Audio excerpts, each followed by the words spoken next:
अभीरा समेत घर की सभी औरतों ने अपने अपने गहने बेचने का बेहद मुश्किल फैसला ले लिया है। जिन गहनों से उनकी यादें, उनकी खुशियां और उनकी पहचान जुड़ी हुई थीं, आज वही गहने मजबूरी में उतारे जा रहे हैं। कोई अपनी शादी का हार उतार रही है, तो कोई माँ की दी हुई आखिरी निशानी।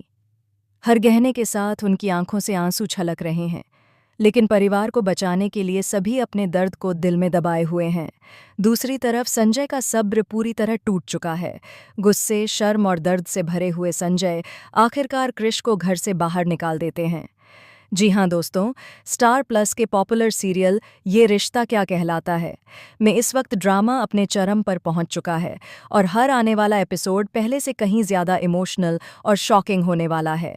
आने वाले ट्रैक में आप देखेंगे कि पूरे घर 100 में परेशानी और तनाव का माहौल बना हुआ है। हर चेहरे पर चिंता साफ झलक रही है, क्योंकि कृष की एक गलत हरकत ने पूरे परिवार को कर्ज और बदनामी के दलदल में धकेल दिया है। कृष ने बिना किसी को बताए फर्म बेच दी है और अब उस फर्म को वापस लाना पोदार परिवार के लिए किसी जंग से कम नहीं है। घर के बड़े बुजुर्ग हों या छोटे, सभी एक ही सवाल से जूझ रहे हैं, क्या अब सब कुछ खत्म हो चुका है या फिर कोई चमत्कार बाकी है। यहाँ आपको देखने को मिलेगा कि अभीरा, दादीसा और घर की सभी औरतें एकजुट होकर इस मुश्किल वक्त का सामना कर रही हैं। चाहे वो चाची हों, विद्या हों या घर की कोई और महिला, सभी अपने गहने इकट्ठा कर रही हैं। कोई अलमारी खोल रही है तो कोई तिजोरी से अपने जेवर निकाल रही है। हर गहना हाथ में लेते वक्त उनके दिल कांप जाते हैं, लेकिन परिवार की इज्जत और भविष्य बचाने के लिए वे एक भी कदम पीछे हटने को तैयार नहीं हैं। गहने इकट्ठा करते करते पूरा परिवार बेहद इमोशनल हो जाता है। घर का हर कोना आंसुओं से भरा हुआ है। दादीसा की आंखें बार बार भर आती हैं, क्योंकि उन्होंने कभी सपने में भी नहीं सोचा था कि उन्हें अपने बुढ़ापे में ऐसा दिन देखना पड़ेगा। कृष की हरकतों पर सभी को गुस्सा भी आ रहा है और दर्द भी, क्योंकि एक बेटे की गलती का बोझ आज पूरा परिवार उठा रहा है। लेकिन दूसरी तरफ कृष को किसी भी बात का कोई फर्क नहीं पड़ रहा। उसे न परिवार की चिंता है, न दादीसा की हालत की परवाह। वह पूरी तरह ऐश में डूबा हुआ है, दोस्तों के साथ हंसता मुस्कुराता घूम रहा है और अपने एटीट्यूड में यह दिखाने की कोशिश कर रहा है कि उसे किसी चीज़ का डर नहीं है। यह सब देखकर अभीरा और अरमान का गुस्सा 7वें आसमान पर पहुंच जाता है। अरमान खुद को कंट्रोल नहीं कर पाता। उसे लगता है कि कृष को उसकी गलती का एहसास दिलाना बहुत ज़रूरी है। गुस्से में वह कृष को कॉर्नर में पकड़ लेता है और उस पर हाथ उठाने की कोशिश करता है। माहौल और भी ज़्यादा तनावपूर्ण हो जाता है, लेकिन तभी अभीरा बीच में आकर अरमान को रोक लेती है।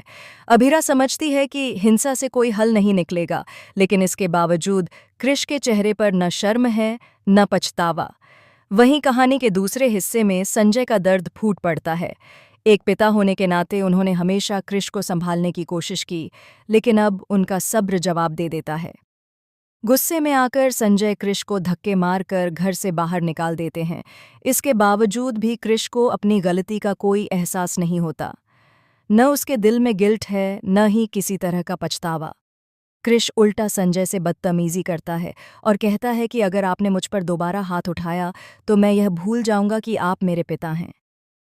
यह सुनकर संजय का दिल टूट जाता है, क्योंकि उन्होंने कभी नहीं सोचा था कि उनका बेटा इस हद तक गिर सकता है।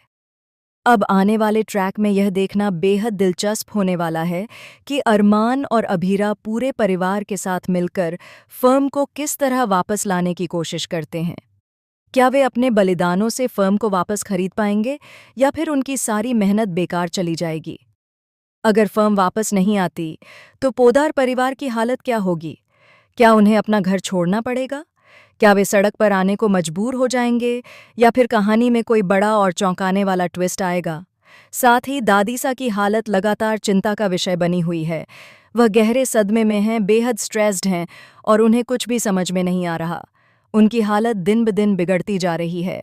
आने वाले एपिसोड्स में उनकी तबीयत और ज़्यादा नाजुक हो सकती है। अगर वह गलती से सीढ़ियों से गिर जाती हैं तो उनकी हालत बेहद क्रिटिकल हो सकती है और पूरा परिवार एक और बड़े सदमे का सामना कर सकता है।